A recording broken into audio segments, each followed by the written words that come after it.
the thing about LA is that if you think you're talented, wait until you step into the area. I had in a turmoil within myself. Kenyan kids are underdeveloped. We cannot steward resources we don't know we have. The idea is not to fix the problem, is to develop the tools before the problems appear. But you can't use a Nissan manual or a Toyota manual to drive a Ferrari. I would like to foster the ability to believe in yourself. Failing for me has become nothing more than a time for education. It's just one of the things that I do for education.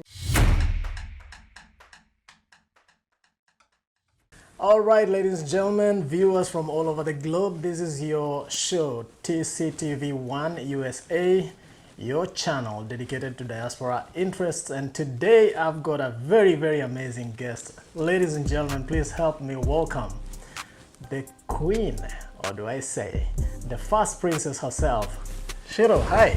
Hi, how are you? Good. Welcome to TCTV1 USA. Thank you so much. That was such a great intro. Well, I hope I did it justice. Yes, you did. But that cannot be enough justice until you introduce yourself. Please introduce yourself to the people. Hi, everybody. It's great to be here. Thank you. My name is Shiro. I am the reigning first princess Miss Africa North America. And I also hold some other titles down there, but that's what most people know me as. Awesome, awesome. And, you know, I wouldn't forget, I am a singer-songwriter, actress, so there's a lot to this pretty face. That is amazing. Sounds like enough content for what is gonna make an amazing show today. So, singer, songwriter, actress. Who are you? TCTV1 USA. Honestly, a simple girl from Kikuyu, Right. Kenya, who had amazing dreams, extraordinary dreams, and I'm blessed to say that my dreams are coming true. Tell me a little more about your childhood. Where were you born? Where did you grow up? And, you know, like that kind of stuff. So I was born in Nairobi Hospital. My dad used to work at the time for the United Nations Environmental Program, while my mom managed the Hilton Hotel. So we lived in the Gigiri area. Right. In fact, my love for reading started because on the days that my dad could take me to work with him, I'd go to the library at the United Nations. So it's garnered a love for reading. Okay. And I was the only child then. My younger sisters came down a little bit. So you're a firstborn? I am the firstborn of three, yes. Okay. Mine Watire, she lives right here in Seattle, Washington, works for Facebook, and Nancy Mboro lives right here too in Seattle, Washington, and she's the director of media at the SCIU 6, which is the union right here in Washington. Cool. Yeah. Awesome, awesome. How was it growing up, other than going to Gigiri and to the library? Can you tell us a little bit about your childhood? Yeah. I went to Nairobi Pentecostal Church Academy. It's right in Adams. I was very outgoing, very, very lively, lively child. Loved to sing, loved to act, was very dramatic. Right.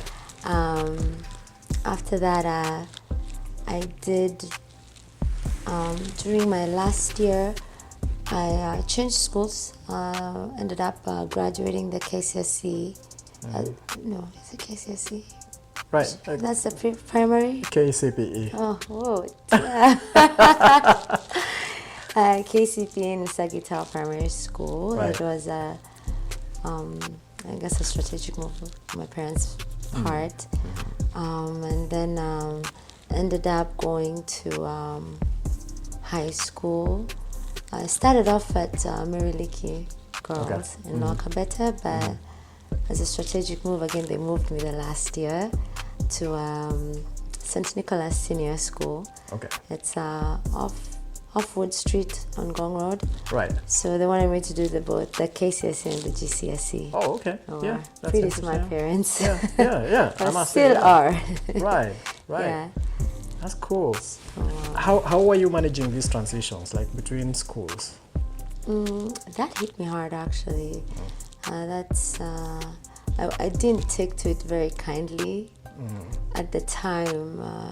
Like I said, for them it was more strategic, but to me, it felt like my world was falling apart every time. Right. I had managed to have friends, you know, and that tearing apart of the friendships was Right. very difficult for me.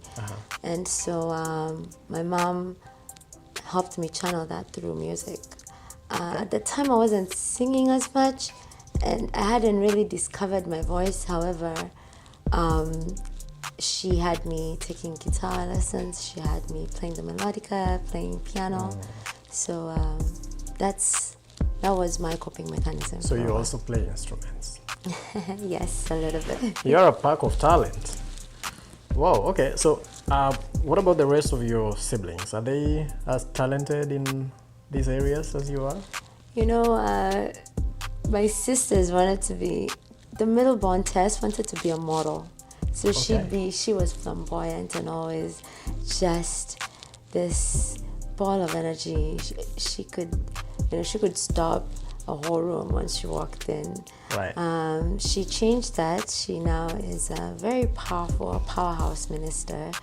That's what she's into. Do you mean like a minister of the gospel? Or? Yes, a minister of the gospel. Okay. Very powerful intercessor. So that's how she chose to proceed in life. And I'm guessing she still has a lot more of the creativity because, her social life and her being on Facebook, whatever. She's very quiet, very private as well. So Okay. you usually have to like sniper her down to know what she's doing. Right. But when she does always reveal to us, it's always just like ahs and ahs. Right. Yeah, as for Nancy, she's one of the producers for my postcard, Let's Get Candid. She's a singer. I happen to sing with her in different platforms. She's a writer, actually a published author. All right. She's a poemist. I mean, this girl is a powerhouse. All right. So I think of all the sisters, I could be maybe the least gifted of everyone. If you say so. Tell me a little bit about Let's Get Candid, now that you mentioned. Thank you.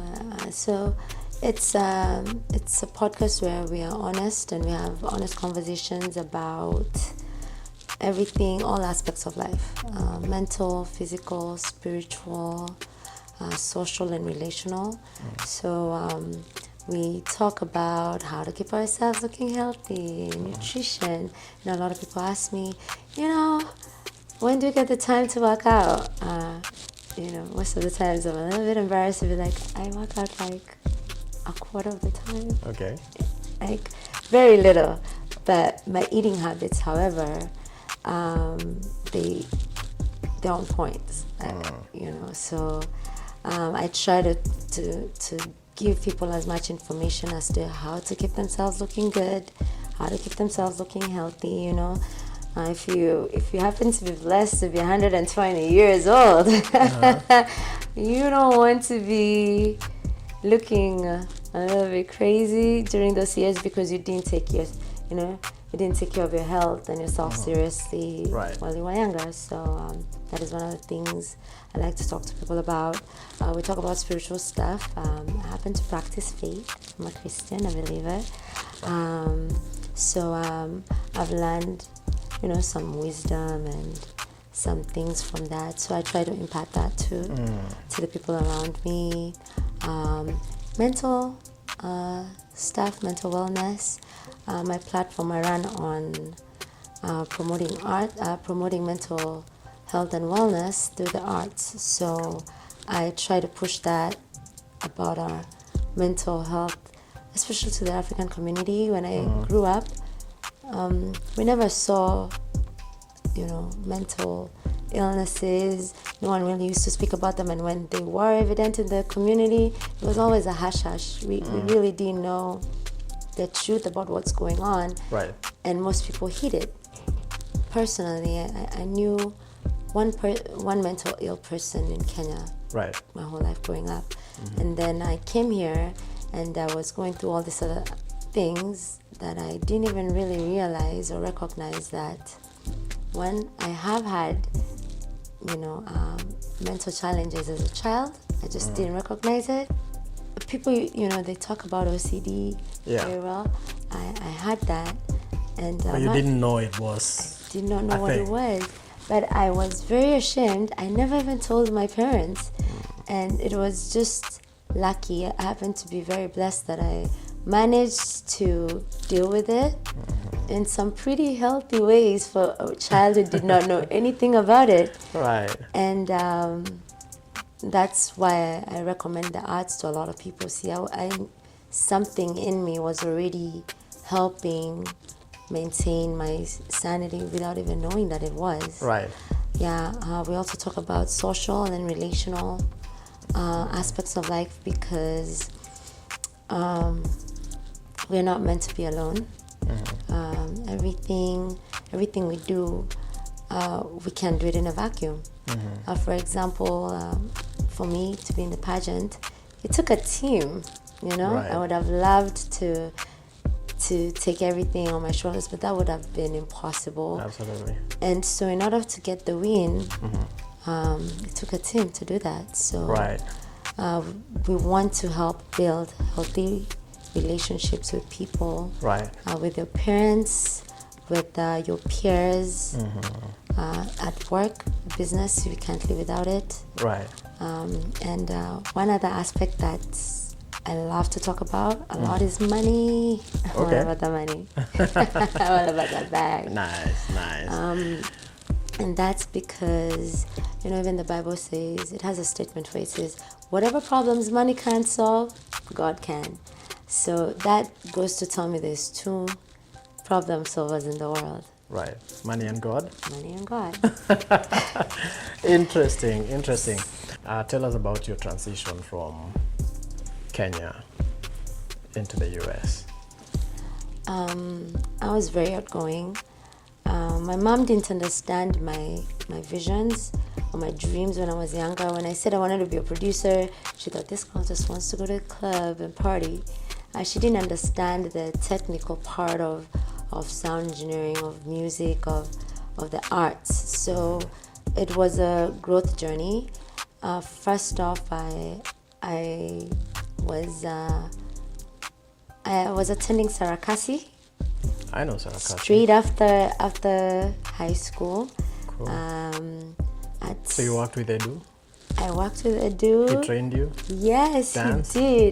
He did. I don't know, I try to keep up with him on social media, but now he's like a superstar. Oh. I don't even know if he recognizes it. You tell me to get him for you. I trained him and the group in Safari Park on grooming. So Really? yeah. Hold on. Edu, Sarakasi, choreographer. You know where we come from. Tunakukujia. Shiro and I are coming for you because you can't be too busy to speak to Shiro. All right. Tell me. So you went to Sarakasi. Yeah, I was in Sarakasi for a while. I did, at the same time I was doing theater, so believe it or not, at a very young age. And I graduated high school actually as a minor still, so I wasn't even of adult age in Kenya. I'm not tell you my age, guys. So at 4 o'clock, he's actually Edu taught me one of the things that I still did up till today, mental practice, and then which I ended up reading a book on psycho-cybernetics. Okay. Only to realize, man, he had put me, ahead of the game a long time ago. Right. So I'd be up by 4 a.m. in the morning, do my practice before going to go down, get off out at 6. I'd go down at 7. There we used to do the exercises. After that, we used to do the dance practice in the afternoon. After that, go for, I used to be in theater, go to either Palais Français or the Kenya National Theatre for practice. After that, in the evening, I used to work at a studio as an intern. Okay. And then my night would end around 9, 10, go hang out with friends. I don't even remember where now. And then after that, go home and start the cycle every day. Again. So this is what brought you into the space where you dealt sound and sound engineering, and now bringing it to the States. So I believe I worked till the last day. I was supposed to be flying out tomorrow on Saturday. I'm coming home. So why were you flying? I still haven't gotten that. Like to Los Angeles, to LA, Los Angeles, California. I had been accepted at a private technical school for audio engineering. Right. So my mom came for me like on a Friday. She's like, "What are you doing?" In my mind, it was all about the grind. That's all I ever cared about. Right. At that time, I was living the dream. I was acting. I was having access to the studio for singing. I was dancing. I was literally living my dream. Right. So getting an opportunity to come to school, that was the next best thing. Got on a flight, came to LA. I was by myself, although my dad was in Washington. Okay. So from there, I pursued sound engineering, and then my interest in music hadn't faded. In dance hadn't faded. So I went to Santa Monica College and took an associate's in dance, ballroom dancing. Oh, cool. I wish we had a moment so you can do some little ballroom dancing. Some cha-cha. Would be nice to see that. Maybe we'll catch you one of these days. Cool. So that sounds like a very, very closely knit family so far. Like, I mean, you guys are all talented, or you guys are doing great things. Do you meet often? So my dad retired 2 years ago and moved back to Kenya. Okay. He says his biggest achievement was our education. And once everybody was set, 2 years ago, he was like, deuces. He went back to Kenya, started farming. He had land there, so he started farming, and he's thriving. He likes it. Okay. My mom comes every year. Okay. So, for example, last year she came in December. We spent all of the holidays together till sometime in February, March. And then she goes back. My sister Tess is, we're close. She's very private, also because of the calling in her life. She can't just be in all spaces, all energies. She's very protected, very protective of her gifting. So we're close. I like that. And as for my sister Nancy and I, we are two peas in a pod. I say she's the best version of me. Right. And I'm the most outgoing version of her. Okay. So we work very closely together, and we also live together. So this is the one that wanted to become a model? Yeah. Okay. Although Nancy modeled in her high school years. Okay. Oh my goodness. There are pictures back in the day. I don't know how we missed it. They were like Kim K, you know, Kim Kardashians of Kikuyu. How did you end up in being the model that we now see? It started because of my opportunity for singing. Right. So I've been blessed to work with several independent labels in LA, and even have publishing with Universal Records. Cool. I know. We're trying. Cool. Yeah. And it started because of that, being put in the limelight. And for a long time, I had not protected myself when I was in this shell, when I was in Los Angeles, because I didn't have family. And I'd come from a family that, were very audible and it's like, you're amazing, you're great. And now I didn't have this around me, and I started doubting.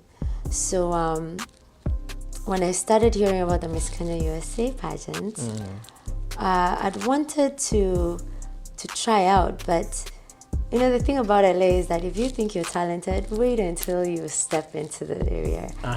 You meet all sorts of talent from all over the world. It attracts everybody. So if you are the best, maybe in Kenya or somewhere, you come and you find, okay, you're now here, and there's the Americans, there's the Europeans, there's the Asians, there's the Caribbeans. Oh my goodness, it's really tough. It's a really tough industry.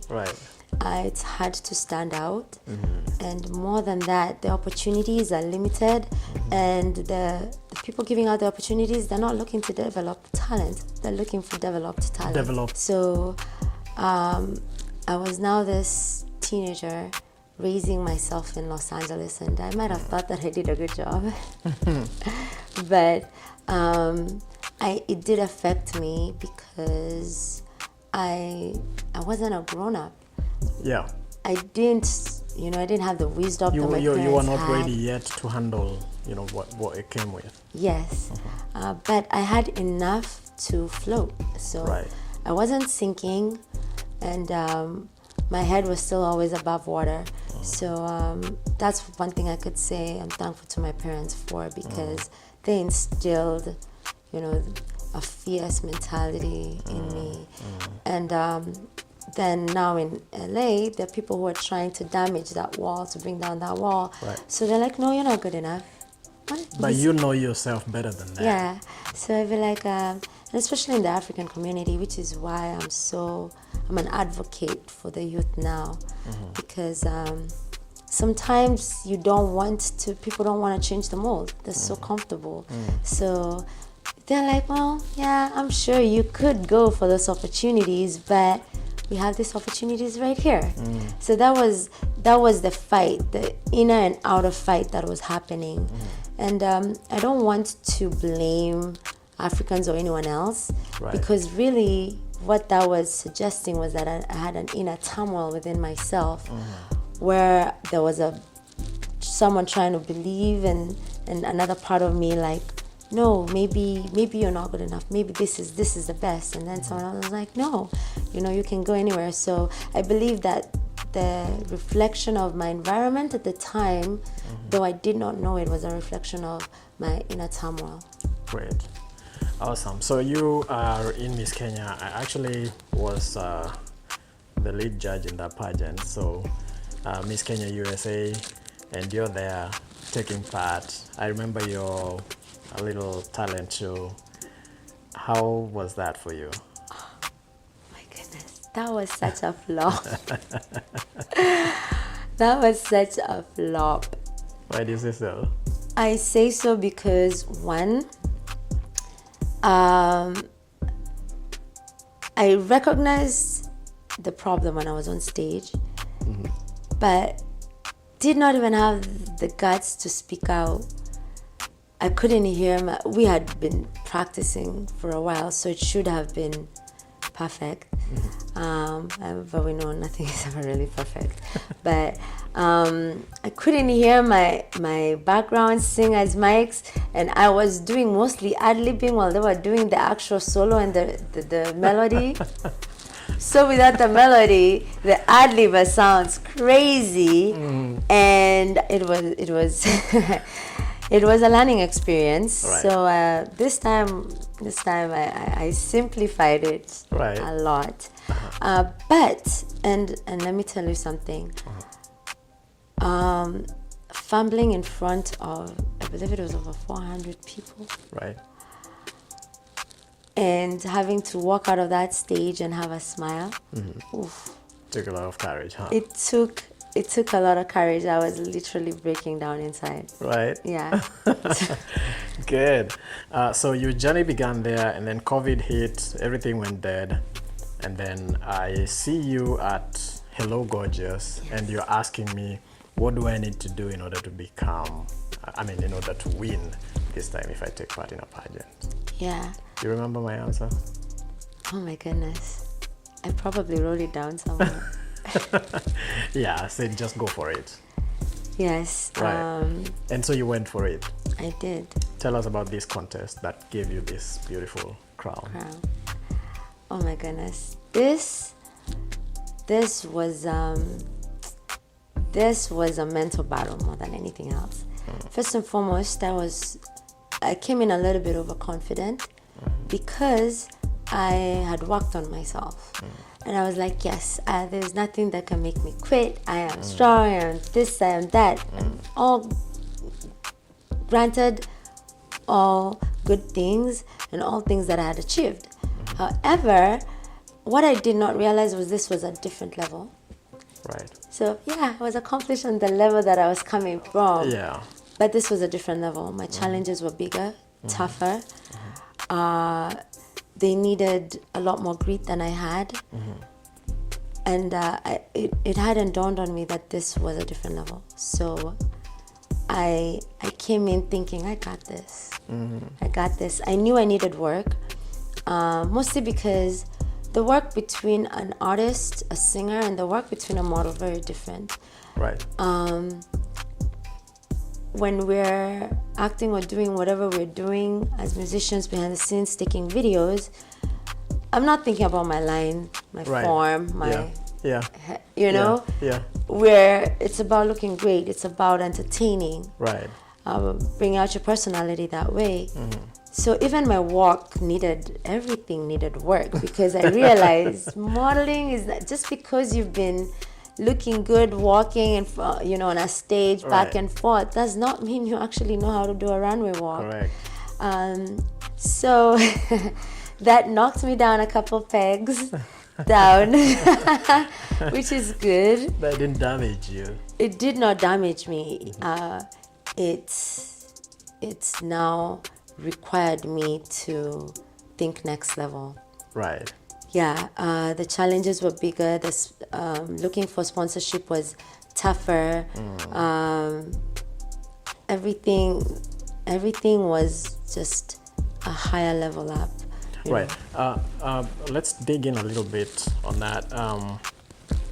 Take us through what you really had to prepare with in terms of the must-haves, for the sake of someone that is out there that is watching this show.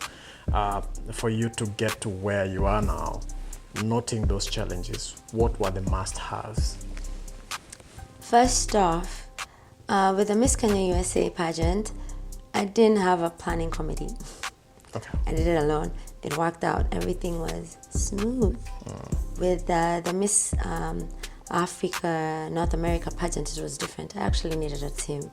I needed a team because the questions, the activities that the organization was giving us needed in-depth work, research. It wasn't just about being pretty and cute. I needed to be well-versed with the environment around me, the economy, the structures that were in the new community, and I had just come from Los Angeles at the time for the pageant. Right. So they wanted receipts. They wanted to know, okay, you say you're volunteering your time, where, how, they wanted receipts. I hadn't been volunteering in Los Angeles, so when I came here, I had to find places to volunteer. Downtown Seattle is actually a pretty good place because there's Bread of Life Mission, which is in downtown Seattle. I still volunteer up till date. And there's different opportunities in the kitchen, different opportunities in the boutique for the women that happens on Tuesdays once a week, and different opportunities in the office as well. There's Union Mission as well, and that one has even more opportunities because they allow you to actually go out and meet the community and feed them. You have to be a little bit more tougher for that because the energy out there is a little bit aggressive, so these people really need a lot of care and understanding. So they've opened up a whole lot more opportunities. These missions work mostly with the homeless and people who are down on their luck. I've met a lot of addicts and people who, with the pandemic, lost their life, basically. Exactly, and they ended up out on the street, sleeping in their cars, living in their homes. People who are functional, who are just living paycheck to paycheck. Right. So when that paycheck didn't come in, they ended up on the streets. Right. So very, very sensitive cases. Right. Yeah. So that formed part of what you required. So you had a committee putting this together for your team. Yes. That's the must-have. That's the most important must-have for. Must-have, yes. Okay. Right. And then come the day, and you're now into the pageant. Take us through the night. So my strength had been waning as the pageant there. This is the coronation day came. It had been waning because I was exhausted. I would not sleep for days trying to buy time because I'm trying to use all 24 hours of the 24 hours I have in a day. Without allocating some of it to sleep. Without allocating it some to sleep, and I thought I could get away with it. But now my mental faculties were weak. Down. Yeah, they were shutting down. I remember you once telling me that you are really pulling out of this. Yes. Oh my goodness, yes. So I pulled out. And then the first sponsorship came in. So the organization had to contact me and say, when we announced about your pulling out, well, a sponsorship came in to help you and alleviate your stress. Right. They kept that a little bit anonymous, so to keep the organization's privacy. Right. I will not share. And then I was like, okay, now people are coming in, they're supporting, so now you gotta do it. Right. And I thought that was the right reason to do it. So I kept pushing, but I was starting to feel the pressure. I was starting to sink. At first I could tell that things were coming at me, and maybe the water was knee length. But this time, as the time drew closer. Yes, I was starting to sink. I could feel myself sink. I could feel my strength, just my capacity was waning. And so then the last day, I found out about a second sponsorship. So many people had faith and believe in me. Right. That they came out. You've always said that if you could just have one person believe in you, you would go for it. This time it's not one. It's not one. My family was behind me all the way. Right. Even though I was kind of, at some point, I felt that there was such a bright light on me. I was trying to hide a little bit. But my family was coming through.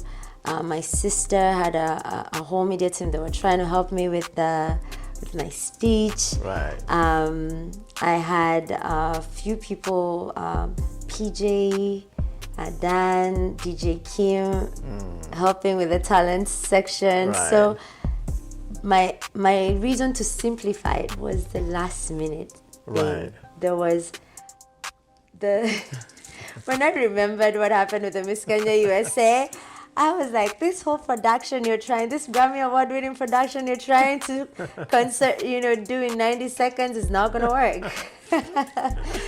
So I was now calling in different, and they were all helping out. My designer had to come in like, okay, you've been losing weight a little bit. Let's we gotta tighten this like this. You gotta do, there were so many different people, the photographers, right, the designing. Like I had ideas, right, and I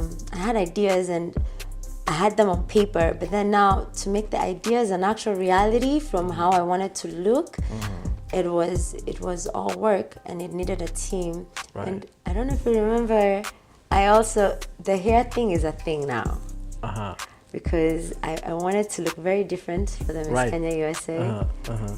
And I didn't want anyone to have the same hairstyle. And this time around, I was like, wow, I wonder what I'm going to do too.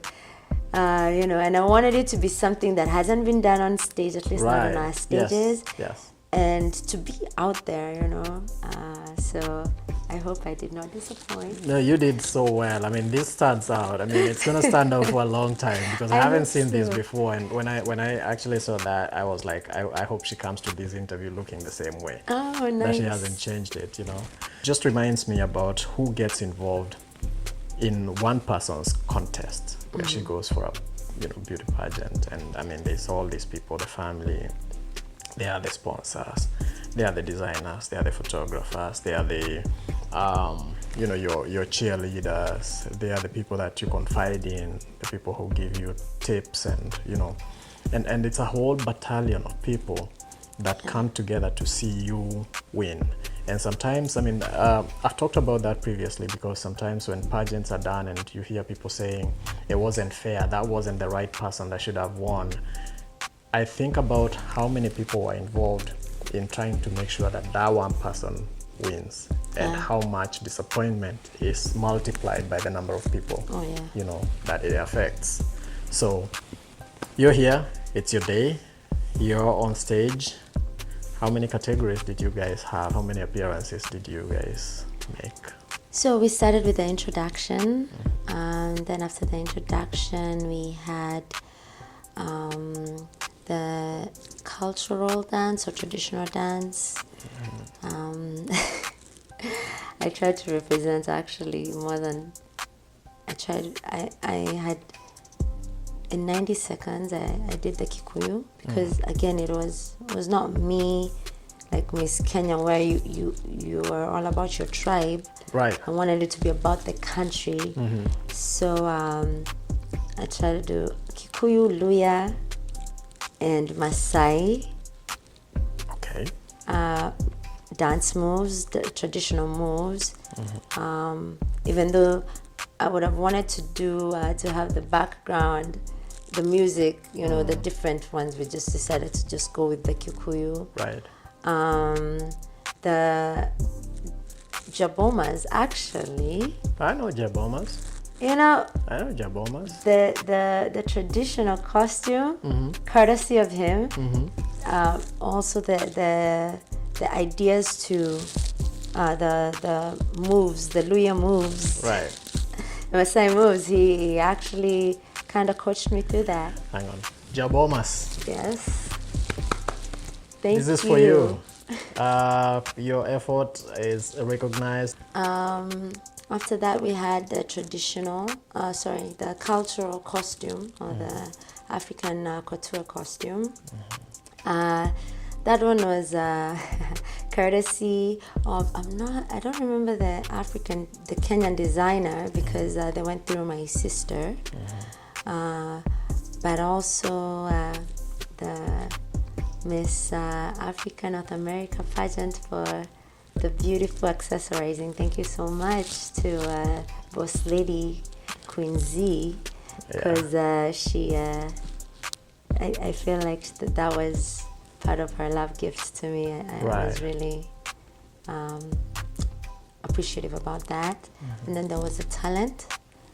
And then after the talent, there was a speech. And after the speech, I had the privilege to be the first crowned contestant, even before the actual contest had started. Okay. Miss Dorcas, who has been the reigning Miss Kenya Washington for, I believe, since 2019. Yeah, Dorcas Karehu. Yes. She passed down the crown. And then after that, we got into the eliminations round. Okay. So here you are. You're already crowned even before the real crowning. Yes. Right. Such a special moment for me. So so when we got into the eliminations, and the eliminations was they started with questions. First they started we'd been released, and then they're going around checking out your outfit, how you look in your outfit. Was it the right color? You know, was it the right fit? How did you walk in it? How did you accessorize? You know, your shoes, the pairing of the clothing, and then they finally had their 5. Now there were 3 categories. There was the Miss Africa North America, the Miss Africa Washington, Right. and then the Miss Africa Right. North America. So they started with the Miss Africa Miss Africa Washington. So they started by calling out all the Washington-based participants, and the ones that they picked, the top 5, happened to be in that category. All right. From there, they asked us questions. They picked the 3. I happen to be in that category. How is the mood getting at this point? At this point, We'll take a short break right there. You're on TCTV1 USA, and I'm hanging out with Shiro, the first princess, Miss Africa North America. That's correct? Yes. And of course, a host of other talents that she has got. We'll be right back. hello everyone. My name is Shiro. I'm the reigning Fast Princess Miss Africa North America 2023. I'd like to give a shout out to Tony at TCTV1 USA. TCTV1 USA. Thank you so much for inviting me for this interview. It's been a pleasure. Find me on Instagram or Facebook as Fast Princess Miss Africa North America. Watch out for Let's Get Candid, coming soon. Booking number is 310-924-8800. Again, 310-924-8800. Somebody from my team will always get back to you. All right, welcome back to TCTV1 USA. I'm still here with the fairest of them all from Miss Africa North America, the first princess, Shiro. Welcome back to TCTV1 USA. So when we were going on the break, we were just talking about now going for the main one. How is the mood getting at this point? At this point, it's unbelievable because when you're the top 3, the triad already has their titles. Right. So I'm just crossing my fingers. I'm like, okay, who's gonna be called? Who's gonna be called? So they first start by announcing who the second princess is. Right.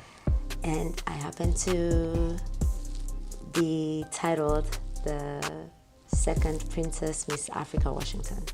Right. Congratulations for that. Thank you, thank you. So after that, they choose the winner of the Miss Africa Washington. We ended up going to Miss Nigeria. All right. And the first Princess Miss Sierra Leone. Okay. And then, so they dismiss all of us again. Right.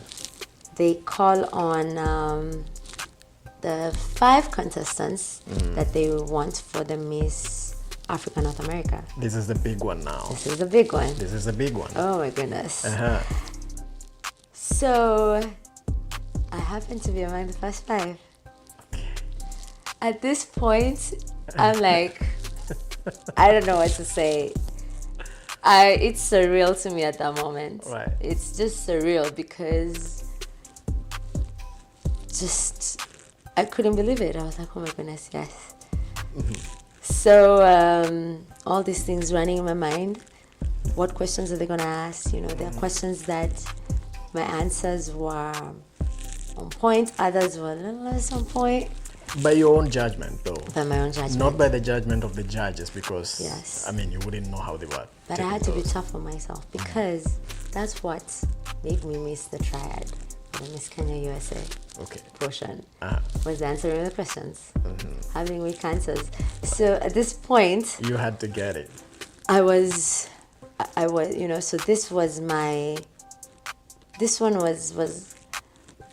was the toughest for me because in my mind, I had one fail in my past, so I'm trying to figure out. And the women that we were competing with, we were contesting for the crown with, are not, they're not, little people, Right. smart, educated women. Right. So the pressure was on. Yeah, I was most definitely very nervous. Right. Yes. So here you are. You've been called out. We've been called out. The questions come. Right. I'm not quite sure what number they called on me to answer, but I was glad I wasn't the first one. Right. And so there's that mid-flight adjustment you make, when you're going down the list of, okay, they asked that question, so what are the questions that are there, and how strong am I? You listen to others and you gauge yourself. You're gauging yourself how they're answering. So I'm making mid-flight adjustments as I'm smiling. Right. And we've been standing for quite some time too. I can imagine the process, and allow me to say this, that usually that's something that I fault many choreographers. In my years in choreography, at one point I had a conversation with other choreographers from all over, and I was particular about the amount of time you keep people standing on stage waiting for their turn, because it needs to be like rotational, so that you don't have to keep someone there for like 15 minutes. I mean, how do you expect someone to smile for 15 minutes waiting for their turn? It's quite some tiring experience. Yeah, and on those heels too. And on the heels as well. Yeah, so there was pressure physically, mentally. Also, they're very clear about the fact that any minute you're on stage, they're checking out. So if you like roll your eyes or something, points might be taken out. So bright smiles, reminding yourself, pumping up yourself and giving yourself that pep talk at the same time, trying to not forget your answers. Right. So the time came for the answers, for me to answer my question. I answered it to the best of my ability, and it was strong enough because after we were dismissed, they called out the top 3. Actually, we were not dismissed. We were still on stage. And they called out the top 3, and I happened to be part of the top 3. Right. And I was like, God, I do not want to be second princess twice. Let's take this home. Let's take this home. You're among the 3, and you don't want to be the second princess once more. Yes. Tell us about that. Oof. So I think I was praying, just reminding God, like, okay, this is very, very straight up. Reminding him, God, remember I told you I would give you a whole year. Give you a whole year of service. I even walked out of my job for this. Let's take it to the head. But at the same time, I kept reminding myself that God makes no mistakes. Right. I kept reminding myself that first and foremost, I'm a winner just being on this stage. Correct. The amount of obstacles I had to face just to be on the stage, even without any crown. And you surmounted that. Oh my goodness. Right. It was, I had beat the odds, and to me, I was like, I'm already a winner just being here. But then, once you have that taste of victory, I'm sorry, it's hard. It's hard to, now I was getting used to it. I'm like, yo, we gotta do this. Yeah. I knew it was gonna be tough. Miss Gambia, Miss Bintu, is a model. Like, so she had been strutting, and then there is Aisha, Miss Cote d'Ivoire. She was on point with her humanitarian platform. So, I mean, either way, I was like, what are you bringing to the table? what am I bringing to the table? Like, I was like, wow. Okay, so I was, in that moment, the pressure was real. Right. I couldn't discount any of these young ladies. I knew what they had to bring to the table was pretty strong. So I'm there just saying, God, you know, whatever you give me, I'll take it. But we gotta top what you just gave me. You know, there's no looking back now. You gotta top that. Right. So Miss Gambia was named second princess. And you knew. And right then and there, oh my goodness, you know, that 15 minutes you smiling, oh my goodness. Now the smile was not being forced. It's coming out naturally. It's coming out naturally because no matter which way it lands. You are not the second princess. You're on top now. I have been climbing that ladder. So we're there, and I don't know if they did that deliberately or not, but they kept us there for like 10 minutes just holding hands. And I wasn't sure. That's the best time they thought it was for announcements and all this other stuff. Yeah. I mean, in the sense, because that's the time that everybody is paying attention. So this is when you must hear who the sponsors were. Oh my goodness. I don't remember. Did they do? I think no, they didn't do that. I think the talent section had come. The award section had come before that.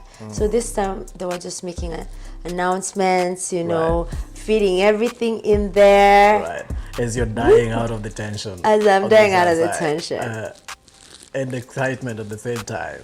Yes. Miss Aisha, worthy. Oh my goodness. So I'm looking at her. I'm like, I remember her speech. It was on point. She had the whole. So I'm like, oh my goodness, how is it gonna go?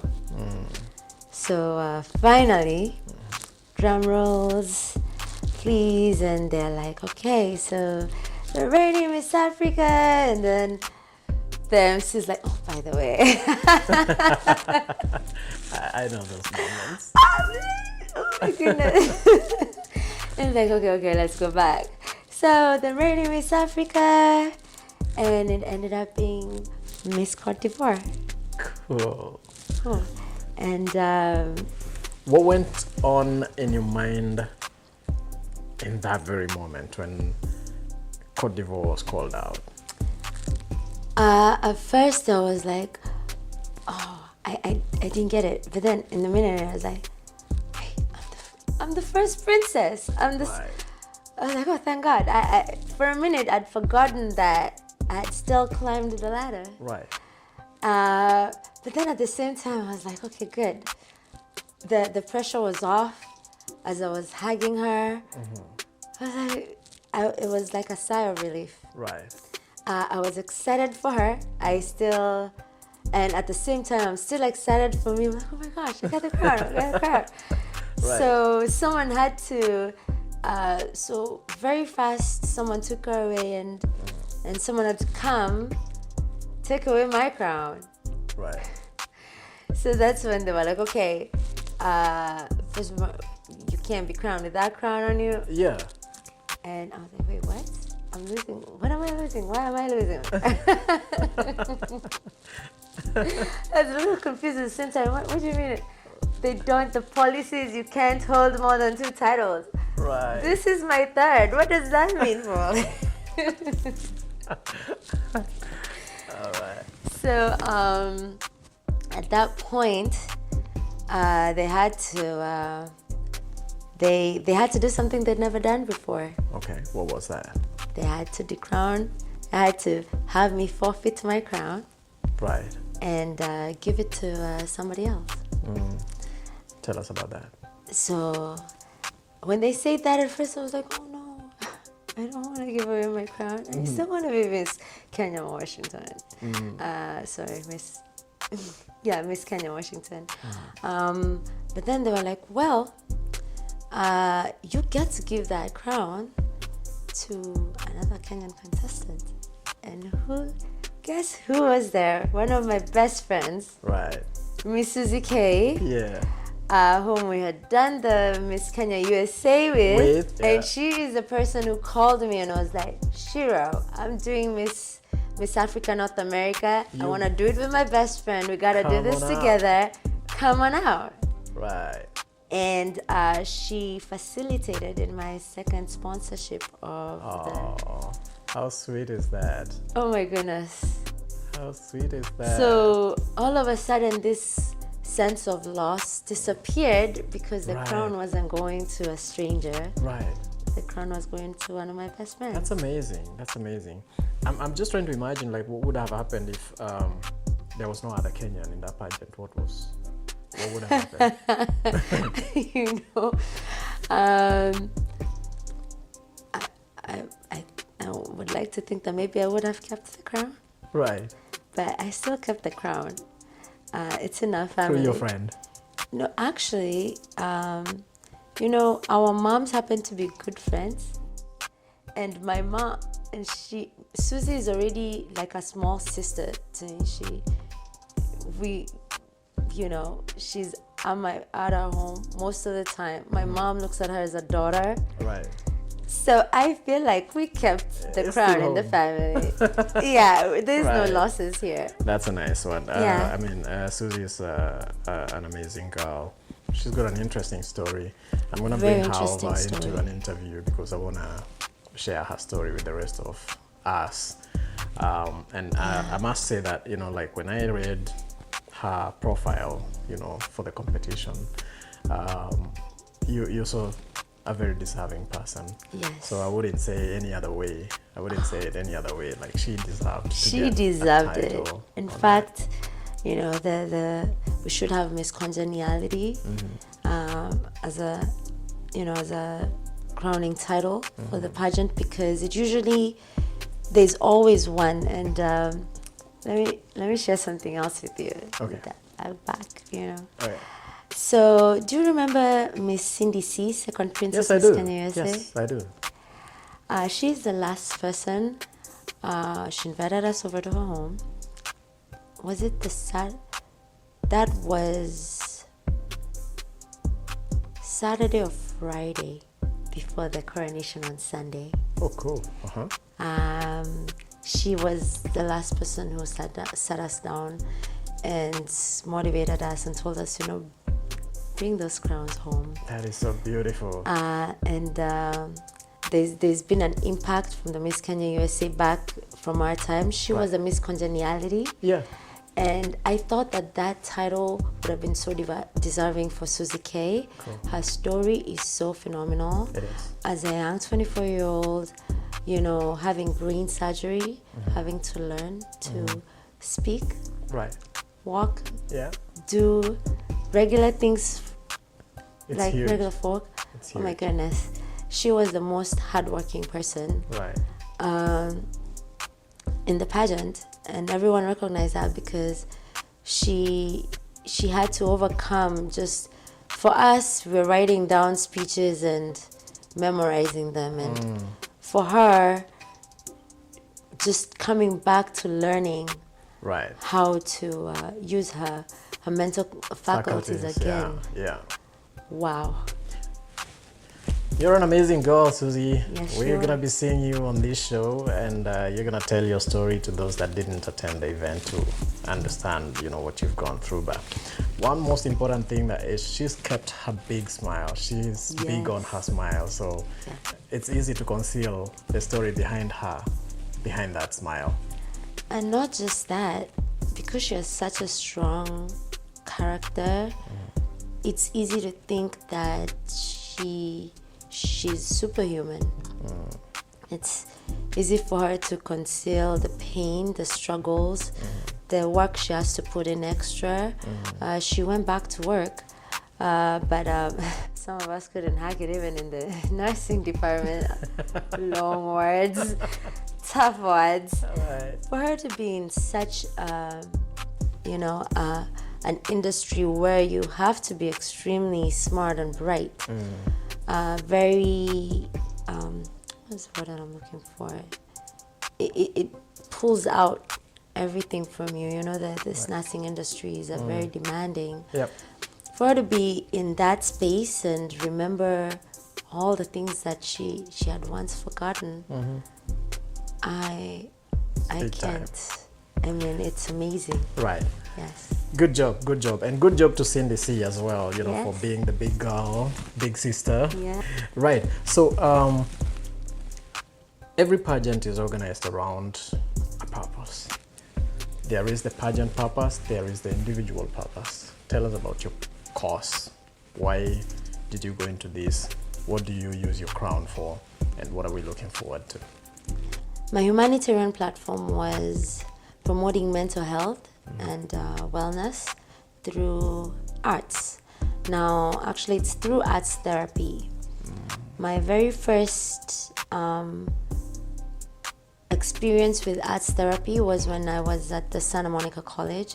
They had a program where one of our instructors had us working with the VA, the veterans in Los Angeles, to rehabilitate them, confidence building, and assert them back into the community. Right. So I was there doing ballroom dance, so that's what we used. Okay. I have seen it change people's lives. Why? It gives you a sense of confidence. It takes you away from thinking about your problems and having you in a space where there's a process. And the thing about learning is that you have to go through the processes, and you can't learn when you're not focused. You have to focus on what you're learning. So it takes you away and puts you in a process, one, of improving your learning skills, improving your capacity, developing your mind, developing your character, to dance with a partner. As a man, you have to be the lead. As a woman, you have to know to follow. You have to know to follow. You have to read if there's a problem between the two of you, you can't start saying, hey, there's a problem. No, you just need to wiggle it, you know, and flow. Body language, getting to know the other person, getting to know what they're saying. Almost preempt, you know. Thank you for that word. Yeah. So also awareness of yourself, awareness of how people look at you. You have to have stage presence. There's so many things that you learn. So we noticed that through that, the women always used to look down, like, you know, shriveled, and now they were coming out and keeping their head up. Exactly. The men and the women, because they live in segregated buildings, they were segregated in the space as well. So now they were coming in. The women had the audacity and the boldness to be like, hey, would you please teach us how to do our hair, put on makeup, jewelry, you know. So we learned in such a short amount of time, working with other professionals, just how art can be a life-changing tool in people's lives. Right. I didn't know that I was going to work with it in the future. I've been through some experiences myself that have created some traumatic experiences that instead of going to a professional, you know, I turned back in. But those are some of the songs that I wrote that I hear people up till today. That was so beautiful. Awesome. People, hey, can I cover the song? And I'm thinking, so simple, but I didn't recognize how powerful it is. It has been my medium for people who deal with anger issues, temper issues. It could be a medium for you to challenge your anger, to put your anger in a place where it's safe and it doesn't harm anyone. Art has been how I have been dealing with my humanitarian platform, which is mental health. Right. We don't realize, especially like I said, back at home, people don't talk about it. And apparently we were too good to be affected by mental, you know, but you come to realize that's not true. Especially in a world like a G8 country like the US, where everything moves so fast. It's so easy to get left behind. It's so easy to fall into the cracks. Again, something about the G8 countries is that they're not looking to develop people. They're looking for developed talent. Right. Therefore, who's doing the developing? Someone needs to be doing it. And someone needs to be doing the developing. Now, I have worked with young women's empowerment camps here, right here in right here in Seattle. In previous times, I remember I did a fashion segment with this young women, and within a week, we learned how to pick out fabric, make a design, cut out the design, pattern making, pattern cutting, using equipment to sew, sewing equipment, sewing, stitching, and we had only 6 days to figure it out, have finished garments, and showcase those garments. Nice. We are able to do that. Nice. I was part of a camp this year in August, courtesy of Pastor Dan and Pastor Maina. And something I noticed is that our Kenyan kids are underdeveloped. They can barely go through a 60-minute session. If I'm having a conversation, they can't be silent, be still for more than 60 seconds. Most of them, just character. The teenagers would get in line and never let the little ones go ahead. Right. So they're always the first to get into things, yet their little sisters and brothers are in the back of the line and they're intimidated. Right. Following instructions was an issue. Like I tried to do an exercise with them, and I couldn't make a straight line. I met one the other day at This Is It barbecue, and he reminded me that I was threatening them by telling them that if you didn't do what I said, I'd make you run laps. Right. But it made me realize and aware that as Kenyan parents, we cannot steward resources we don't know we have. We have not taken inventory of our children's and the youth's gifts and talents. We don't know what they are. We haven't measured them. So how are they going to be the Beyoncés, and this is just examples, or the Drakes of the universe? Are they going to be the Michael Jordans and the Kobe's of the world when we don't put them in spaces to actually test their strengths, to see what they're good at? Right. So we're missing out. What do you think would be like a way? I mean, is this like something that you're working on to try and encourage parents to now take stock of what their kids really have? Yes. So the things that I've been able to accomplish so far, I have met up with the 2 youth leaders, and there's more actually. But I've met up with Grace. She's named Grace Mwangi or Grace Wayasu. She's a youth leader. DJ Maxo or Timothy, he's also a youth leader. They've been able to introduce me to the Kenyan youth. And I have another one that I want you to meet as well. Oh, great. It's called Justice. Justice. I met Benny, who is a young youth leader from the Congolese community, breaking barriers. Yeah, and of course, I mean, your first princess in Miss Africa, North America. So you can't keep it just in Kenya. No, and Benny is doing even more than for a very young man. He's putting up events all over the places, conferences. Okay. So I'm getting to go out there, getting to meet this youth leader so that we know how to best structure, because what I want to do is set up these structures in our community. We know where to get help. I have to meet up with pastors as well because they have the confidence of the parents. Right. I want the parents to know, when they see us, sometimes they don't. They're like, okay, what is going on? I don't want my child to be involved in things that I'm not aware of or I don't know of. So being able to deal with them, to work with community leaders, like Lucy or the chairman, I'm able to have a credibility that the parents can trust what we're doing and the events we're setting up. So the events that we're going to be setting up, this is just the start.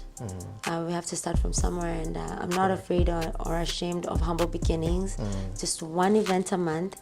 It is not religious based, to bring kids to get to meet each other and create a community. So you don't have to be an expert. You do not need to be good at singing or painting.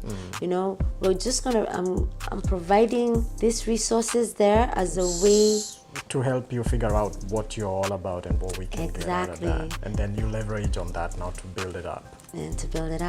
So we're using arts, again, not to send you guys to school, the youth to school or whatever, but to get to have them open up, broaden their horizons, teach discipline. Something about, you know, me as a singer, I have to set aside 2 to 3 hours every day for my practice.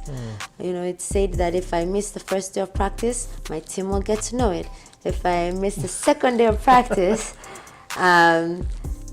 people will get to know it. The third day of practice, the whole world, the public, is aware Shiro has not been doing her job. She sounds like it, you know. So the discipline, it has taught me to have a lifelong skill, something that I do regardless of whether I'm in a bad mood or not. I do it whether I am feeling like it or not. It's a discipline, it's a life discipline. It helps. Our kids need to know that. When you say the kids, is there like an age limit that you're looking at? From the moment that they can walk or talk. Because the idea is not to fix the problem, is to develop the tools before the problems appear. I like that. Young adults in their 20s, even I don't want to say like early 30s, because at that point they want to associate with the different peers. But anyone between toddlers up till the 30s, we want to be able to help them develop some new skills. I used to have a problem accepting and working through difficult decisions, like no's, when my mom tells me a no. You know, when going from one school to another, and there's that assumption of, well, this school is more prestigious than that, why am I doing that? You know, then they're looking at the academic performance. I'm looking at the fact that, you know, we're balling or something. Belonging. This is where. So there's how do we deal with difficult issues in our lives, and without having or developing negative or, you know, maladaptive behaviors, like anger, you know, talking back, being rude, being mean. How can we manage to do that? Because that's very possible. There's a lot of work to do, and there's so many kids out there who need these mentors, if I may use that to define the person that I'm thinking you're speaking as. Your impact will be remembered when these people take that kind of direction that you're providing. As we draw close to the end of this interview, what would you tell someone that is looking at participating? I would like to foster the ability to believe in yourself. This opportunities never would have opened up to me if I never believed in myself enough to take the opportunity. So I could have been out there saying I'm beautiful, I want, and I have the capacity of doing big and amazing things. But one, I couldn't have been able to prove that, and not to even to other people, but to myself. That is one of the, I think, the most important things I've learned in life. Just having the ability to believe in myself.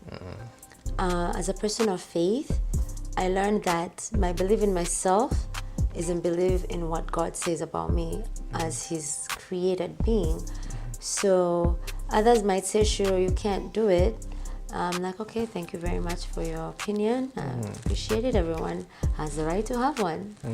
I go to the Bible and I look at what does God say about me as his created being. You know, I always tell people you can't use a Nissan manual or a Toyota manual to drive a Ferrari. Guys, you gotta go to the actual manual that created the, you know, the product, the product of God. Therefore, I use that manual to dictate who it is that I am, what it is that I can do, and my calling and my purpose. Something else I would like to say is that as African Americans, this is our space now. You know, no one knew that I was Kikuyu, but I am a Kikuyu. Some people might not look at me and see a Kenyan, but I am a Kenyan. I don't have to label myself and limit myself to the Kenyan space. I'm African American. And I walk like it. I own my space. All these opportunities we have are available to our kids. But then we come here and we tell them you're Kenyan. Kenyan first. No. So kind of limit the kids to the opportunities. And when they walk out there and they're with Americans, they forget the Americans too because they've been told you're Kenyan. Oh. So they never feel like they deserve the spaces in which and the opportunities in which they land in. And that's why we do not have makeup. We don't have one. That is another thing that I'm working on, is developing the social economic structure of our times. You know, the Asians are doing it. They invest in the arts. Americans are doing it. They invest in the arts. Nigerians are doing it. You know, they came and ran with it. They took it and ran with it. Netflix, Nigerian. All the festivals that have been there this year, they've been Nigerians, no East African, Americans, and people from other countries. So guys are like, oh yeah, we can make money online. How are you gonna make it? We don't steward the resources. We don't know what our kids are gifted, what the youth is gifted in or not. So we're not able to steward them in the right direction. So those are some of the things that I would like to teach the community. My last job, I was a CEO. I never did the CNA stuff, and trust me, every time I landed in Washington, there was someone telling me how I could not do something or something else. I worked from home. It was a demanding job, and I like to say this because I want to let it be known. First and foremost, I was the CEO of an IT firm, international company. How do you run a company, an IT firm, $1 million IT firm, when you're not an IT person? I can tell you all about that. I learned that one, create value, money follows value. Two, being disciplined is one of the things that earned me that position. One that I wasn't deserving of it because I had not. But what kept it? How I managed to keep it, I had to earn it. And earning it meant I had to learn the skills that any other person should have to have that job and master them and do them so well and flawlessly. Put in the work. People didn't realize that I didn't have a life. I would work about 15 hours a day, sometimes more than that, and have to study and get my IT terminologies correct so that I wouldn't look like an idiot. The first female president in that institution. Cool. An institution that had less than 5 women when I took up, with hundreds of men.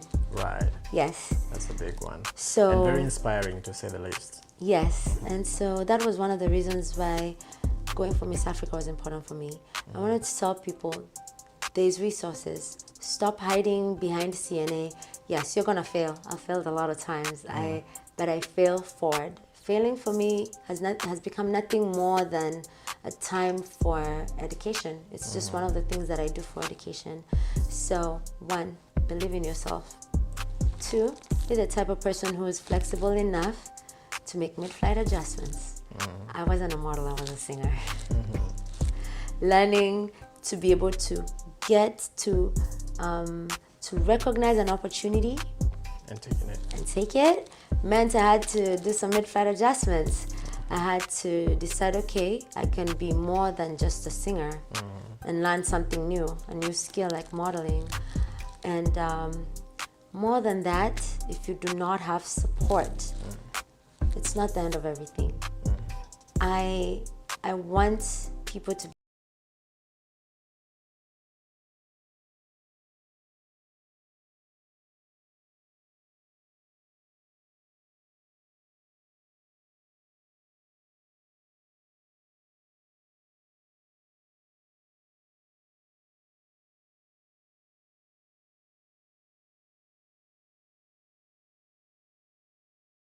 eliminate a lot of the problems.